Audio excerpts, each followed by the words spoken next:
surrounded by alien women. I never saw this coming. Dr. Elian Mercer groaned as he regained consciousness, the metallic taste of blood on his lips. Warning lights flashed throughout his small research vessel, and smoke curled from the damaged navigation console. The gravitational anomaly had appeared out of nowhere, yanking his ship from its planned trajectory and sending it spiraling toward the uncharted planet below. Computer. Damage assessment, he croaked, wincing at the sharp pain in his ribs. Life support at 30%, hull integrity compromised in sections 3 and 7. Communication systems offline, the AI responded in its characteristic monotone. Elian dragged himself to the viewport. Outside, an alien landscape spread before him. A lush valley of violet-hued vegetation surrounding what appeared to be a crystalline lake. At least he'd landed somewhere with a breathable atmosphere, according to the ship's sensors. As a botanist specializing in xenoflora, the scientist in him couldn't help but feel a flutter of excitement beneath the pain and fear. He gathered his emergency pack and research equipment. Whatever happened next, he would document everything. That's when he noticed movement at the edge of the clearing where his ship had crashed. 3 figures approached cautiously, clearly female in form but with skin in various shades of iridescent blue. Their eyes were large and expressive, their movements graceful as they communicated with subtle gestures. Elian's translator was still functioning, catching fragments of their musical language.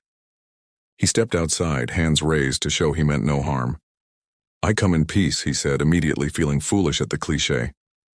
The tallest of the 3 stepped forward. Her skin was deep azure with subtle patterns that seemed to shift with her emotions. A series of intricate markings adorned her forehead and temples. "I am Zara, guardian of this region of Niceria," she said, her words flowing through his translator with only slight delays. "Why have you invaded our territory?" "Not invasion, accident," Elian explained, gesturing to his damaged ship. "I'm a scientist studying plants. My ship was damaged passing through your system." A second woman moved closer, her lighter blue skin almost luminescent in the planet's golden sunlight. Delicate structures resembling jewelry, but seemingly growing from her skin, adorned her wrists. "He's injured, Zara," she said softly. "Whatever his purpose, we should help him." She turned to Elian. "I am Thalia, a healer. May I examine your wounds?" The third woman studied him with undisguised curiosity. Her skin was teal with intricate patterns of darker blue. "Fascinating. We've heard stories of humans but never encountered one. I'm Nira. I study our world's sciences." Her eyes lingered on his research equipment. As Thalia approached to tend his injuries, their fingers briefly touched. The contact sent an unexpected warmth through him, both familiar and alien. Her touch was gentle as she applied a cooling salve to his forehead. "The council must be informed," Zara insisted, still wary, "and they will be," Nira replied. "But first, he needs rest and treatment." She turned to Elian with an expression of genuine interest. "Come with us, human. Your arrival may be unexpected, but perhaps it is also fortuitous." As the alien sun began to set, casting the landscape in amber and violet, Elian followed the 3 Nicerian women toward a settlement gleaming in the distance, wondering what fate awaited him on this beautiful, strange world. The Nicerian settlement revealed itself as a harmonious blend of nature and architecture. Crystalline structures that seemed to grow from the vibrant landscape rather than being built upon it. As Elian followed his 3 guides through luminescent archways, curious eyes tracked their progress, some wary, others intrigued by the stranger in their midst. "You'll stay in the visitor's dwelling," Nira explained, leading him to a dome-shaped structure with walls that shifted between transparency and opacity. It's normally reserved for traders from neighboring territories. Inside, the dwelling adjusted to his presence, the ambient temperature shifting to match his body's needs. Thalia provided healing remedies, a salve that knitted his wounds with remarkable speed and a bitter drink that eased his pain. "Our council has granted you 14 cycles to repair your vessel," Zara informed him, still maintaining her formal distance. "I'll be monitoring your activities." After they left, Elian collapsed onto the soft, responsive bedding. Despite his exhaustion, his scientific mind raced with questions about this fascinating world and its people. The following days established an unexpected rhythm. Mornings began with Thalia checking his healing progress, her cool fingers leaving lingering sensations on his skin. Each touch seemed to forge an unspoken connection, her eyes holding his a moment longer than necessary. Zara reluctantly agreed to escort him through the settlement, explaining their governance structure and defense systems. Though initially rigid, her posture gradually relaxed as Elian showed genuine respect for their customs. "You're not what I expected," she admitted during their 5th day, as they watched young Nicerians practicing a form of meditative combat. "Most species we encounter seek to extract resources or impose their ways. I'm a botanist, not a conqueror," Elian replied. "Knowledge is my only pursuit." But it was Naira who claimed most of his time. Her scientific curiosity matched his own, and they spent long evenings exchanging knowledge. She showed him their botanical repositories, while he shared Earth's diverse ecosystems through his research database. "Your understanding of cross-species grafting is remarkable," she told him one night as they worked side by side in her laboratory. Their shoulders brushed as they leaned over a specimen and neither moved away. "Perhaps there's more our worlds could share than just scientific theory." The underlying meaning in her words hung between them, heavy with possibility. Elian found himself studying the delicate patterns on her skin, how they brightened when she was excited about a discovery. During a community gathering celebrating the harvest of crystal fruits, Elian watched the 3 women from across the central plaza. Thalia's healing grace as she danced with children, Zara's commanding presence as she organized the festivities, Nira's brilliant enthusiasm as she explained the biochemical properties of the fruits to anyone who would listen. Later that night, Nira invited him to observe the binary moons from an elevated platform. As they sat side by side, the moons bathed everything in silver and gold light. "Your species pairs for life, correct?" she asked suddenly. "Some do," Elian replied carefully. "Others form different kinds of bonds, temporary, communal, or fluid." "Interesting." Her fingers tentatively found his in the darkness. "Nicerians believe in connections of the spirit rather than conventions. When souls recognize each other, the form becomes secondary." Elian felt his pulse quicken as she leaned closer, her scent reminiscent of night-blooming flowers from Earth. Their lips met hesitantly at first, then with growing certainty. Her skin seemed to illuminate with points of light where they touched, a biological response that heightened the intimacy of the moment. When they finally parted, breathless and disoriented, Nira whispered, "There are many forms of scientific exchange. Dr. Mercer, I believe we've discovered a particularly promising one." The council's summons came unexpectedly on Elian's 10th day on Niceria. Zara arrived at his dwelling before dawn, her expression troubled. "The ancestral grove is dying," she announced without preamble. "The council believes your botanical knowledge might help us understand why." The ancestral grove, as Elian learned during their journey, was the spiritual and ecological center of Nicerian culture, a vast forest of ancient trees whose symbiotic relationship with the Nicerians went beyond metaphor. The trees produced a unique pollen that enhanced Nicerian cognitive abilities and connected them to their ancestral memories. "This is unprecedented," Thalia explained as they traversed a narrow path through increasingly sickly vegetation. "For thousands of years the grove has flourished. Now without warning it withers." The sight of the grove left Elian speechless. Towering trees with trunks the color of burnished copper reached hundreds of feet into the air. Their canopies, normally filled with luminescent leaves, now sparse and fading. The ground was littered with fallen foliage. "May I?" Elian asked, removing his scientific equipment from his pack. Naira assisted him, their hands working in practiced synchronicity after their days in the laboratory. Thalia moved among the trees, placing her palms against their trunks, her healing abilities seeking connection. Zara stood vigilant, watching both the scientists and the perimeter with equal intensity. Hours later, Elian had his answer. "It's not disease or parasites," he explained to the gathered council members. "It's a mineral deficiency caused by changing soil composition. Something has altered the underground water flow, leaching essential elements from the grove's root system. Can it be reversed?" asked an elder council member. "I believe so," Elian nodded. "We need to introduce a mineral supplement and redirect the water flow. I can synthesize what's needed using compounds from both my supplies and Nicerian resources." The work was grueling and intimate. For 3 days, Elian worked alongside the Nicerians, digging channels, preparing solutions, treating the massive root systems. Naira's scientific precision complemented his theories, while Thalia's knowledge of Nicerian biology proved invaluable. Even Zara shed her armor, literally and figuratively. working tirelessly to move earth and stone.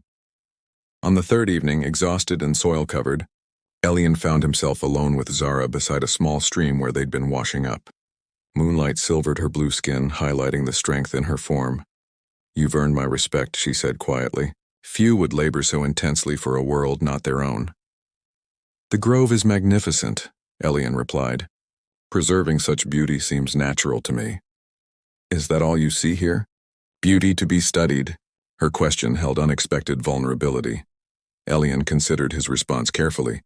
"I see a world where I've felt more connected in days than I sometimes felt in years on Earth. I see people who've shown me different forms of strength and wisdom."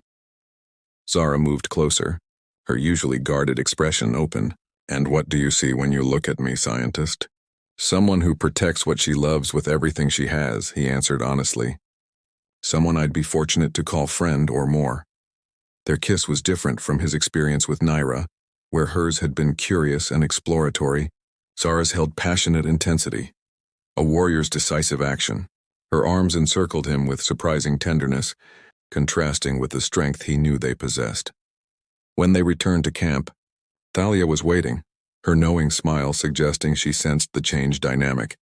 Instead of jealousy, her eyes held acceptance and a question of her own. One Elian was beginning to realize he would need to answer soon, as his time on Nyceria grew shorter and his heart increasingly divided. The successful revival of the ancestral grove transformed Elian's status among the Nycerians. No longer viewed as an intruder, he became an honored guest, particularly as the preparation for the Lumina festival began, a celebration held once every 3 cycles when all 5 moons aligned in the night sky.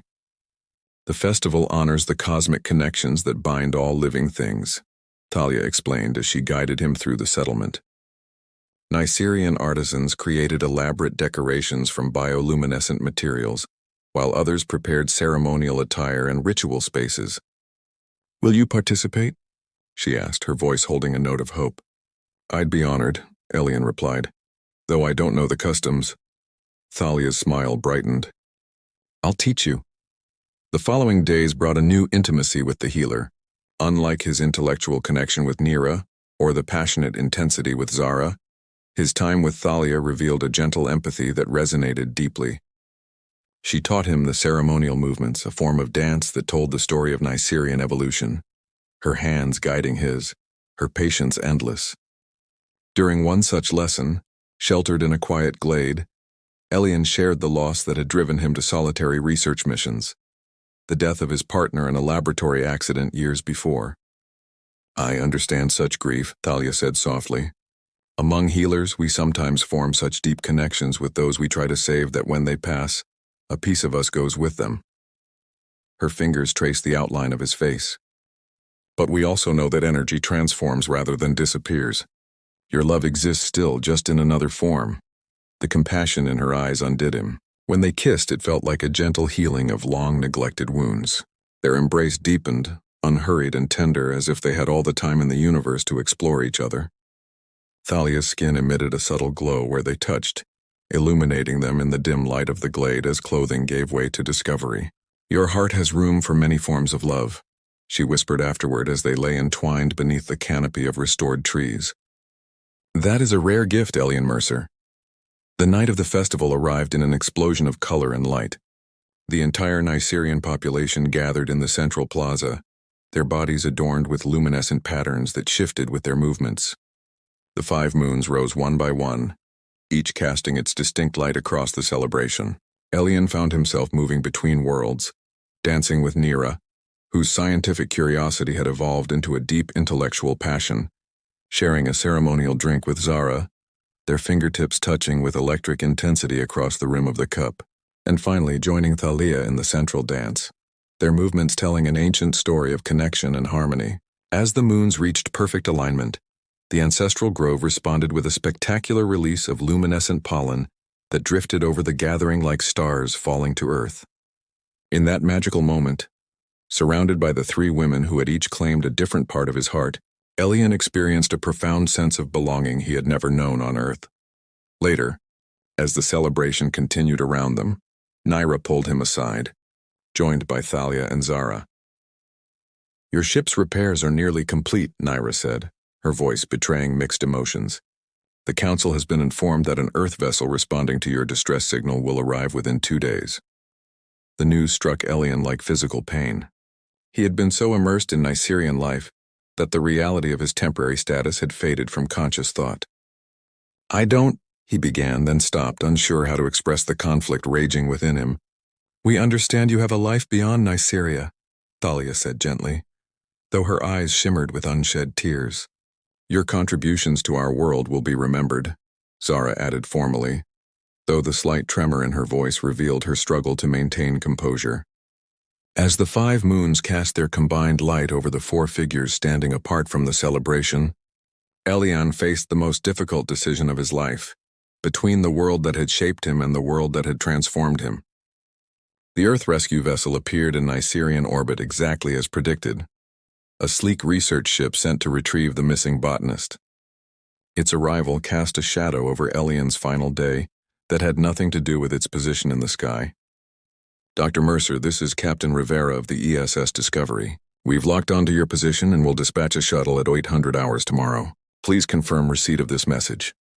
The transmission echoed through his repaired ship, where Elian sat alone, surrounded by botanical specimens he had collected and research notes he had compiled.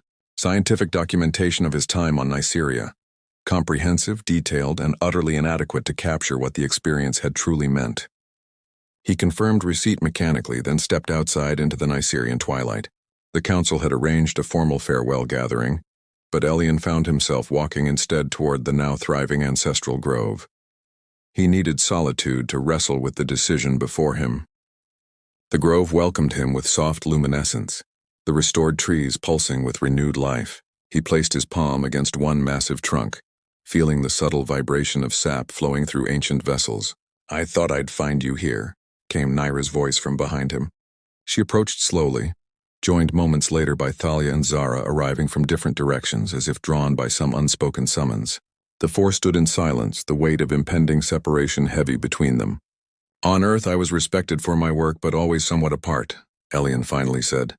Here I found connection I never imagined possible. Yet Earth is your home, Zara stated, though it sounded more question than assertion. Is home where you were born or where you truly live? He asked. Where your body originated or where your spirit feels most aligned? Thalia moved closer, taking one of his hands. Whatever you choose, a part of you will remain here, just as a part of each of us would go with you. Naira took his other hand. The Council has discussed your situation. It is unprecedented, but they have authorized me to offer you a formal position as interspecies scientific liaison. You would be the first human granted permanent resident status. What about my research, my obligation to Earth's scientific community? Elian asked, though the question felt hollow even as he voiced it. Your ship's communication system is fully functional, Naira replied. You could transmit your findings, maintain contact with your colleagues, perhaps eventually facilitate broader exchange between our worlds. Zara completed their circle, her warrior's directness cutting through remaining doubts. Choose with your heart, not your obligation. Duty without passion is an empty vessel.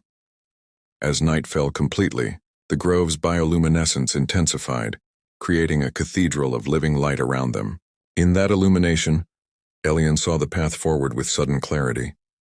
The women before him represented not just personal connections but different facets of a fully integrated life. Intellectual partnership, passionate strength, and healing compassion. My decision was made days ago, he realized aloud. I just needed courage to acknowledge it. The following morning, Elian stood beside his ship as the Earth shuttle descended through Niceria's atmosphere. Captain Rivera emerged with 2 crew members, surprised to find a formal Nicerian delegation present. Dr. Mercer, we've been concerned about your situation, Rivera said, eyeing the aliens cautiously. My situation has evolved, Captain, Elian replied, handing over a data crystal. This contains all my research findings, botanical samples analysis, and a formal request to the Earth Science Directorate. Request for what, exactly? To establish me as Earth's first scientific ambassador to Niceria, Elian explained. I'm staying, Captain. Rivera's surprise was evident. But after reviewing the extraordinary scientific discoveries documented in Elian's data, Even he could recognize the opportunity this presented. As the Earth shuttle departed, carrying news that would eventually transform interspecies relations, Elian stood with Naira, Thalia, and Zara at the edge of the landing area. Their fingers intertwined, the scientist, the healer, the warrior, and the man who had journeyed across stars to find not just knowledge, but belonging. "What happens now?" he asked, watching the shuttle become a distant point of light in the Nicerian sky. Thalia smiled, her healing wisdom evident in her response. "Now we create something new, a connection between worlds that begins with the connection between hearts." As they walked together toward the settlement, the ancestral grove pulsed with approval, ancient trees bearing witness to the unexpected convergence of paths that had brought a solitary human explorer home to a world he never knew he was seeking.